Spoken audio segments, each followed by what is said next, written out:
Rise and shine, everyone. Thank you for joining us on air and streaming on KARE 11 Plus. I'm Jason Hackett alongside Alicia Lewis. Just a heads up as you head out this morning. A little bit slick. I know my car was kind of swerving around a little bit, so just be careful out there. Yeah, I saw plows hard at work once again, John. And by Friday, I'm hoping it's all done. For the year. It's over. Not going to snow again. Yep. Ever again. Everybody put your snow blowers away. It's over. Don't do that. We did pick up 0.9 inches. It's not a lot, and actually came in on the low side. What happened is the system came in and radar was showing it was snowing, but it was evaporating. It was a little too dry at the surface, but we still ended up getting enough to make it slick. 0.9. That puts us at the airport, 11.3 for the month. Most people are over 14 inches this month because the airport saw a little less from that major system. 24-hour temperature change. We're warmer, 23 degrees out here. We're at 26. We're 23 degrees warmer than yesterday, sitting at 26 areas to the north, 17 in Bemidji. You guys were at -10, and today's the first day. No fog this morning, so we'll clearly go and easily go into the upper 30s, low 40s by this afternoon. But this could lead the way for some fog tomorrow morning, so we'll have to time that out. Cece, you're tracking the roads. How do they look? Good morning. Well, they're covered. Yesterday, we were making some progress with seeing the road conditions mostly green. Now we're seeing mostly partially covered areas. There are some areas here up in the north suburbs that are seeing completely covered conditions. But yeah, plows are doing work this morning after the snow yesterday. And you know, there are some issues out there, especially on the ramps. This is in Little Canada, the Little Canada area, 35E northbound. Crash right on the exit ramp to Highway 36 West. It looks like a tow truck is there right now to get that vehicle out of the snow there. But yeah, I've seen a lot of situations like this, especially in the north suburbs. So please take your time in those areas. Traffic flow looks really great this morning, though. At this point, not a lot of folks are out, but I'll update you on any more crashes and also some snow emergencies still happening around the Twin Cities. Alicia. Cece, thank you. Let's get to the top story of the morning. Iran is vowing revenge after its top security chief was killed in an Israeli strike. Several deadly airstrikes happening while you were sleeping. Megan McPherson's at the live desk with the very latest here. Megan.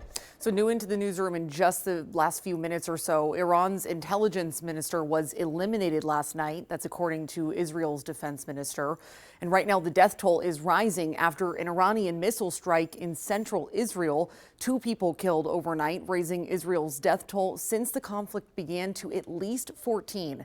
We are also tracking a deadly Israeli strike in Lebanon. The country's health minister says that 6 people were killed and 24 were injured. In a few hours, top U.S. intelligence officials will be on Capitol Hill to testify about the war in Iran. Lawmakers are expected to demand answers about the strike on a school that killed more than 165 people and the FBI's capacity to prevent terror attacks inside the United States.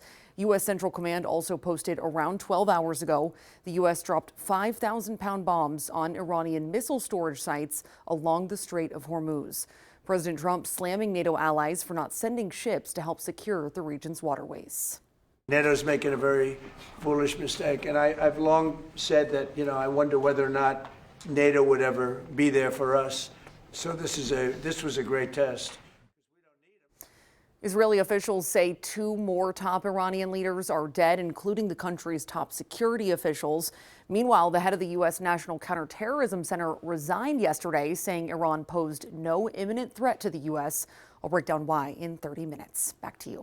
All right, Megan, thank you. And this morning, gas prices are surging to their highest price since 2023. Now, nationally, the average is creeping near the $4 mark at $3.84 a gallon. Here in Minnesota, gas actually went down just 1 cent to $3.43. The Twin Cities is still seeing the highest prices at the pump.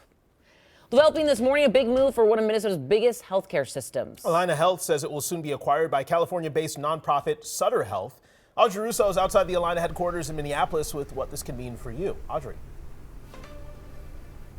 Yeah, in a statement, Allina says that this deal is not a merger and that the final details of this structure really haven't been defined yet.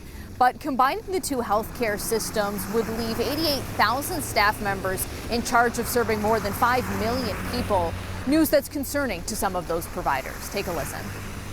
It's never fun to get called into a meeting 5 minutes ahead of time and get told your company's being acquired, especially when you're trying to care for patients under limited resources already. Now, Allina's unionized healthcare workers say they're concerned with how patient care could be affected. Healthcare policy experts tell us that joining forces with Sutter would boost their combined leverage in negotiating reimbursement rates with insurers. Now, if the combined healthcare system can demand higher rates, insurance companies could then charge higher premiums from patients. Now, obviously, none of this has happened yet. This deal still needs to be approved by regulators. If it were to go through, though, some things that would stay the same, according to Allina, the name and its headquarters location here in Minneapolis.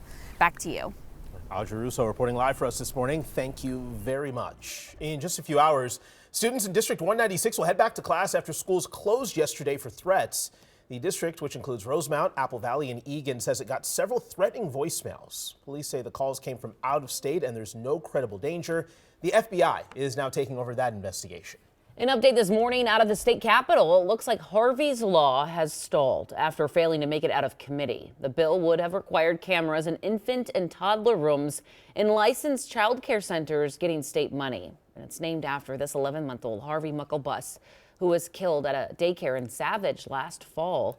After a heated debate, lawmakers on both sides of the aisle say they need more time to work through concerns about adding cameras.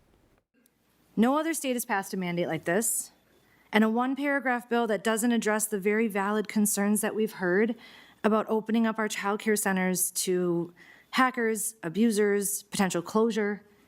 That means it's just simply not ready to become law.